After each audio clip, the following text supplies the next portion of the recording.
Sir जय हिंद। Group captain UK Devnath sir, जय हिंद। बहुत बहुत शुक्रिया समय देने के लिए सर। राजेश जय हिंद।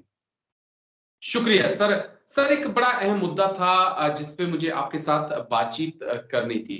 दरअसल कल खबर आती है कि जो चीन के विदेश मंत्री हैं वांग यी, वो अमेरिका के दौरे पर हैं। इससे पहले हमने देखा कि चीनी राष्ट्रपति शी जिनपिंग अमेरिका में थे, जो बाइडेन से उनकी लंबी मुलाकात भी होती है। ये यात्रा कुछ अलग मायनों से हो सकती है, लेकिन जिस लिहाज से मैं बात करने वाला हूं वो भारत, अमेरिका और चीन का है कि क्या अमेरिका भारत के साथ डबल गेम खेल रहा है। क्या अमेरिका ये चाहता है कि भारत चीन के बीच सीमा विवाद ऐसा ही बना रहे, भारत अमेरिका के हथियारों की तरफ देखता रहे और अमेरिका चीन के साथ अपने अच्छे रिश्तों को बनाने में लगा रहे। किस प्रकार से मौजूदा जो यात्रा है वांग यी की, उसे हम देखें सर। हाँ राजेश, ये समझना पड़ेगा कि अमेरिका का एक ही पॉइंट ऑफ एजेंडा होता है। वो एजेंडा हमेशा होता है कि अमेरिका का अपना एक राष्ट्र हित का एक डेफिनेशन है, जो कि उन्होंने पिछले 300 साल से, 200 साल से, पिछले 100 साल से बरकरार रखा हुआ है। इसके तहत वो दो कोशिश करते हैं। एक, पूरी दुनिया में जितने देश हैं सबसे दोस्ती करें, चाहे कुछ भी हो जाए। वह डिक्टेटरशिप से दोस्ती कर लेते हैं, वह राजघरानों से रूल्ड देशों पर से अपनी दोस्ती कर लेते हैं, वह ऐसे देशों से भी दोस्ती करने से नहीं हिचकिचाते जो कि जरा कम्युनिस्टवादी देश हैं, लेफ्ट लीनिंग देश हैं। उनका एक ही पर्पस है कि दुनिया भर में दोस्त होने चाहिए। इसके दो फायदे हैं। एक तो उनके ऊपर हमला नहीं होगा, कोई भी दोस्त मुल्क अमेरिका के विरुद्ध नहीं जाएगा। दूसरा है कि अमेरिका की जो ग्रोथ है पिछले 200 साल से, 100 साल से, वो तिजारत पर है, ट्रेड पर है। जी। तो अमेरिका चाहता है कि दुनिया में जितने दोस्त होंगे, दोस्त मुल्क होंगे, चाहे वो किसी भी रंग के हों, अगर वह उनके साथ तिजारत करता है तो अमेरिका की ग्रोथ होगी। अमेरिका के लोगों को एक बहुत बड़ी परेशानी है।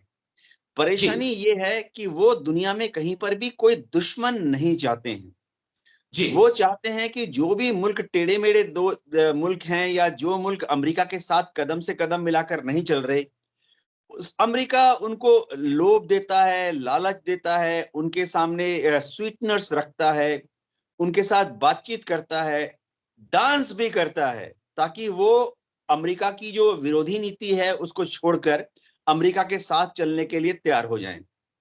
इसका उदाहरण हम कई जगह देख सकते हैं। अमेरिका कभी भी कहीं कोई दुश्मन नहीं बनाता, ये बहुत ही याद रखने वाली चीज है। आप उनके 200 साल के इतिहास में देख लीजिए, जिन जिन से अमेरिका ने युद्ध किया, अमेरिका ने सबसे अपना रिश्ता अगले 10, 20, 50 साल में अच्छा कर लिया।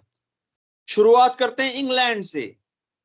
इंग्लैंड के साथ अमेरिका जब आजाद हुआ तो कितने टेंशन थे शुरुआती दिनों में। एक आध छोटे मोटे स्कर्मिश भी हुए, मैं आज से 200 साल पहले की बात कर रहा हूं।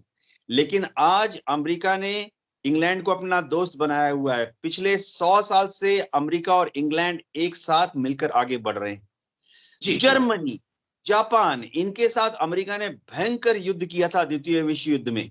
लेकिन आज की तारीख में अमेरिका ने वो एक इकोनॉमिक, फाइनेंशियल, ट्रेड और कॉमर्स का एक एजेंडा चलाया कि आज की तारीख में जर्मनी और जापान अमेरिका के सबसे प्रगाढ़ मित्र हैं। वियतनाम के साथ अमेरिका ने 15 साल तक लड़ाई की, लेकिन आज की तारीख में हर साल अमेरिका और वियतनाम के बीच में जो ट्रेड है वो बढ़ रहा है। तो ये एक समझने वाली बात है, अमेरिका की प्रवृत्ति में है कि वो सबको दोस्त बनाता है, चाहे वो भारत, पाकिस्तान या चीन क्यों ना हो। अमेरिका सबको दोस्त बनाता है, लेकिन अमेरिका दो पड़ोसियों को दुश्मन भी तो बनाता है सर।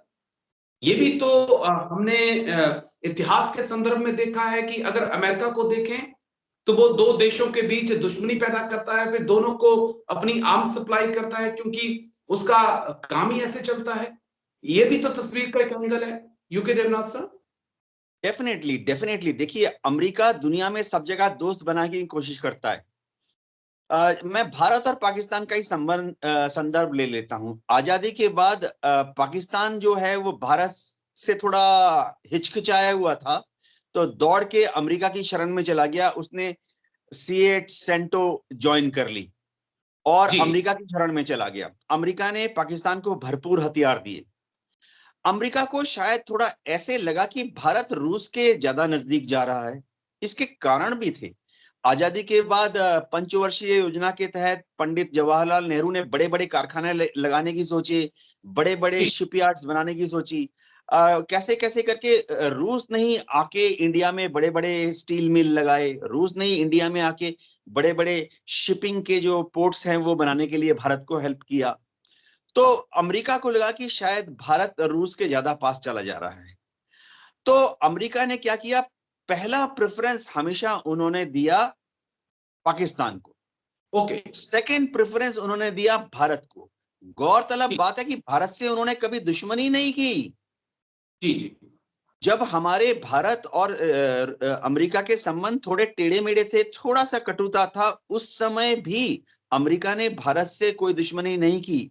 उस समय भी भारत से हजारों स्टूडेंट्स अमेरिका जा रहे थे पढ़ने के लिए। ठीक है। टेंशन के माहौल में भी मेरा भारत के मेरा पॉइंट इंजीनियर्स थोड़ा सा अमेरिका जा रहे थे जॉब के लिए। मेरा पॉइंट ये है कि अमेरिका के लिए कोई देश जो है ना दोस्त है ना दुश्मन है, उसके हथियार बिकने चाहिए। क्या ये मैटर करता है, चाहे फिर वो दो देशों को लड़ाना हो या भिड़ाना हो सर? डेफिनेटली ये उनकी एक चाल है। वो चाहते हैं कि दो देशों के बीच में हमेशा टेंशन रहे, और टेंशन जब होती है तो वो उभय पक्ष को हथियार बेचते हैं।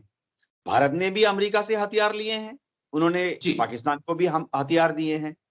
अभी आप कल परसों की बात ले लीजिए, ग्रीस और तुर्की दोनों में ही बिल्कुल थोड़ा सा टेंशन, दुश्मनी तो नहीं लेकिन टेंशन वाला माहौल है।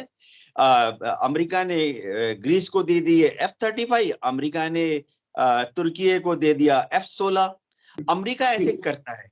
अमेरिका, ये याद रखना पड़ेगा कि अमेरिका जब दो टेंशन वाले देशों को हथियार देता है, अमेरिका जी दोनों ही मुल्कों से अच्छा व्यवहार रखता है। आप दुनिया में कोई भी उदाहरण देख लीजिए जहां पर अमेरिका ने एक मुल्क को अगर हथियार सप्लाई किए, तो वो उसके जो कंपीटिंग कंपीटिंग मुल्क होता है उसको भी दोस्ताना रवैया अख्तियार करता है। अमेरिका चाहता है कि दुनिया में उसके कोई दुश्मन ना बने। हाँ, ये लेकिन करता है वो आपस कि में लड़ते रहे, लेकिन आपस में लड़ते रहे, अमेरिका के दुश्मन ना बने। मैं एक चीज और आपसे समझना चाहता था। हाल ही में जो बाइडेन ने माफ करिए, शी जिनपिंग ने अमेरिका की यात्रा की, जो बाइडेन के साथ मुलाकात हुई। इसी बीच एनएसए जो थे अमेरिका के, उनके साथ वांग यी जो कि चीन के विदेश मंत्री हैं, उनकी मुलाकात हुई।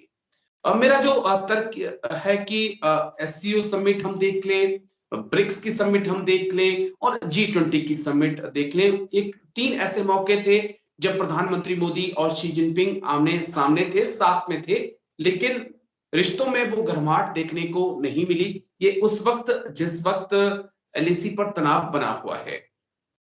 अमेरिका अपने रिश्तों को तमाम विवादों के बाद भी, चाहे वो ताइवान हो, स्पाई बैलून का इश्यू हो, हांगकांग का इश्यू हो, या नंबर 1 बनने की चीन की चाहत, उसके बाद भी वो एक अपने रिश्तों को बना के रखना चाहता है। बातचीत का सिलसिला लगातार जारी है, लेकिन यहां पर कहीं ना कहीं बात अटकी हुई है।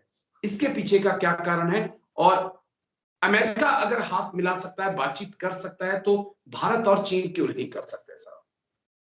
राजेश, बहुत अच्छा सवाल आपने किया। देखिए, अमेरिका जिस चाल को या जिस रणनीति को फॉलो करता है कि दुनिया में सब उसके दोस्त बन जाएं, चीन भी उसका दोस्त बन जाए, इसी रणनीति को भारत ने भी फॉलो किया है। आपने देखा होगा कि भारत ने भी दुनिया के सब देशों के साथ कदम से कदम मिलाने की कोशिश की है। हम पाकिस्तान से भी बात करने की कोशिश करते हैं। हाँ, मामला फिलहाल थोड़ा ठंडे बस्ते में है। 8 फरवरी में पाकिस्तान में इलेक्शन होंगे, और उसके बाद जब नई सरकार आएगी, मेरे ख्याल से नवाज शरीफ और PMLN पावर में आएंगे। देखना, पाकिस्तान के साथ हमारा बातचीत तो चालू हो जाएगा। इसी तरह से चीन के साथ भी आप देखिए, प्रधानमंत्री मोदी जी और हमारे विदेश मंत्री एस जयशंकर ने चीन के साथ जितने कदम पिछले 3 साल में उठाए हैं, सब में दो चीजें तो निहित है, यानी इंटरनली बिना बोले ही है। एक, लड़ेंगे नहीं। जी दूसरा, बातचीत करते रहेंगे। हाँ, एक तीसरा भी कदम है कि रिश्तों में चीन के साथ क्या गर्माहट आएगी, आ रही है। जब से गलवान हुआ है उसके बाद से मुझे लगता है कि लगातार मैं भारत। यहाँ पे आपके पॉइंट से सहमत नहीं हो पा रहा हूँ, क्योंकि मेरा दिमाग जब अभी आर्मी डे के ऊपर कई आर्मी ऑफिसर्स को, जवानों को जो पुरस्कार मिले, वो तो ये बानगी कर रहे थे कि गलवान के बाद भी एलएसी के ऊपर झड़पें हुई हैं, दोनों देशों की सेनाएं आमने सामने हुई हैं, तो हम कैसे मान के चले कि चीजें ठीक हो रही हैं सर? हम ये क्यों ना माने कि कुछ तो गड़बड़ है एलएसी पर सर? हाँ, देखिए राजेश, फौज में क्या होता है कि जब दो फौजें बॉर्डर बॉर्डर पर पेट्रोलिंग करती हैं, तो पेट्रोलिंग के दौरान, खासतौर से जब लॉन्ग रेंज पेट्रोलिंग करते हैं, एलआरपी में जब जाते हैं तो थोड़ा सा डीप जाते हैं। तो ऐसे में जो धक्का मुक्की होती है, मैं इस्तेमाल कर सकता हूं इस शब्द का, उसको हम दो देशों के बीच में तनाव का मामला नहीं बनने देते। ऐसे धक्का आज की तारीख तक, जैसे चीन है और रूस है, उनके कई जगह पर सीमा विवाद है, और मैं कई दो बार मिनट में टोक हर रहा हूँ दो आपको साल सर, मुझे में। टोकना नहीं पड़ रहा है, कभी टोकता नहीं हूँ, लेकिन क्या धक्का मुक्की के लिए गैलेंट्री अवार्ड्स मिल जाते हैं सेना को? सर मैं हाँ, बीच में आपको टोकता नहीं हूँ, लेकिन आज मैं बार बार टोक रहा हूँ क्योंकि हाँ, सवाल कई जहन में आते जा रहे हैं मेरे। मैं जो चीज समझना चाहता हूँ देवनाथ सर आपसे, कि क्या धक्का मुक्की के लिए इंडियन आर्मी अपने सोल्जर्स को गैलेंट्री अवार्ड से नवाज देती है? देखिए, हाँ, जब आप साइटेशन पढ़ेंगे तो उसमें दो तीन चीजें जरूरी हैं। एक तो है जो बहादुरी है वो दर्शाया गया, और दूसरी चीज है कि खतरा, पर्सनल खतरा लिया गया। तो जब हमारी लॉन्ग रेंज पेट्रोलिंग जाती है दुश्मन की तरफ, तो दुश्मन उसको रोकने की कोशिश करता है। ऐसी हालत में हमारे जो जवान हैं और उनका जो लोकल वहां पर कमांडर है, चाहे वो जी एक जेसीओ साहबान हो या एक जूनियर अफसर हो, उसके सामने दो विकल्प हैं। एक एक तो यह है कि चीन की जो टुकड़ी है उसके दबाव में आकर दूर से ही वापस लौट जाए। दूसरा, चीन की जो टुकड़ी है उसके सामने जमकर तनकर खड़े रहें। और तीसरा, जी जी। अगर चीन की टुकड़ी हमारे भारत के सरजमीन के अंदर पैर रखने की कोशिश कर रही है, जो कि अक्सर वो करते हैं, तो उनको धक्का मुक्की देकर, ये मैं इस्तेमाल कर रहा हूं क्योंकि हथियारों का इस्तेमाल करना दोनों देश के बीच में जो एक करार है, उसके समझौता। तहत हथियारों जी का इस्तेमाल करना मना है। तो जब चीन के पीएलए के जो ट्रुप्स हैं, बॉर्डर गार्ड्स हैं, वो जब भारत की सरजमीन, जहां तक हम क्लेम करते हैं, उसके अंदर अगर घुसते हैं, तो हमारी जो फौजी टुकड़ी होती है, पेट्रोल पार्टी होती है, वो और उनका कमांडर डिसाइड करते हैं क्या हम इनको पुश करके, धक्का ओके। देकर इन पीछे कर दें। क्योंकि हथियारों का इस्तेमाल करना एक करार है, उसके अलाउड तहत नहीं। वह पक्ष हथियारों का इस्तेमाल नहीं करेंगे। तो ये जो ठीक है, बस धक्का मुक्की है। जी। जी, बस जी, आखिरी सवाल जो मुझे लगता है बहुत इंपॉर्टेंट सवाल है। कहीं ऐसा तो नहीं कि चीन को कंट्रोल करने के लिए अमेरिका भारत को मोहरा बना रहा है, कुछ वैसे ही जैसे रूस को कंट्रोल करने के लिए उसने यूक्रेन का और पोलैंड का इस्तेमाल किया है? सर? हाँ राजेश, अमेरिका भारत से बहुत अच्छी दोस्ती बनाना चाहता है, क्योंकि अमेरिका को लगता है एक भारत के साथ बहुत अच्छा व्यापार कर सकता है, अस्त्र शस्त्र प्लस दूसरी चीजें। लेकिन उसका एक निहित हित है, हिडन एजेंडा है, कि वो भारत का इस्तेमाल एशिया में चीन को कंट्रोल करने के लिए करना चाहता है। अब भारत अमेरिका के साथ कुछ चीजें तो कर ही सकता है। क्वाड के लिए दोनों पक्षों ने अभी तक बोला हुआ है कि क्वाड में जी कोई भी मिलिट्री एंगल नहीं है। दोनों पक्षों ने बार बार बोला हुआ है कि क्वाड जो है वो चीन के विरुद्ध में नहीं है। लेकिन हाँ, अमेरिका को इतना मालूम है कि कल अगर चीन के साथ कोई तनातनी हो जाए, तो दो प्रेशर पॉइंट तो भारत दबा सकता है। एक, भारत अक्साई चीन में थोड़ा टेंशन पैदा कर सकता है, जिससे कि चीन का आधा ध्यान अक्साई चीन की तरफ चला जाए ओके। बनिस्बत अमेरिका की तरफ।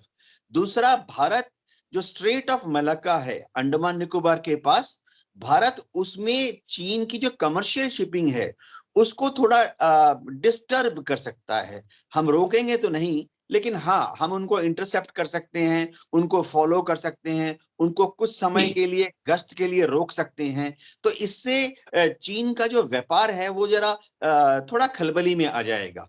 इससे ज्यादा ओके उम्मीद अमेरिका भारत से नहीं करता है। ठीक है सर, चलिए बहुत बहुत शुक्रिया आपका, बहुत बहुत शुक्रिया यूके देवनाथ सर मेरे साथ जुड़ने के लिए और मेरे दर्शकों को और मुझे भी तमाम पहलुओं को समझाने के लिए। शुक्रिया सर, जय हिंद। जय हिंद राजेश।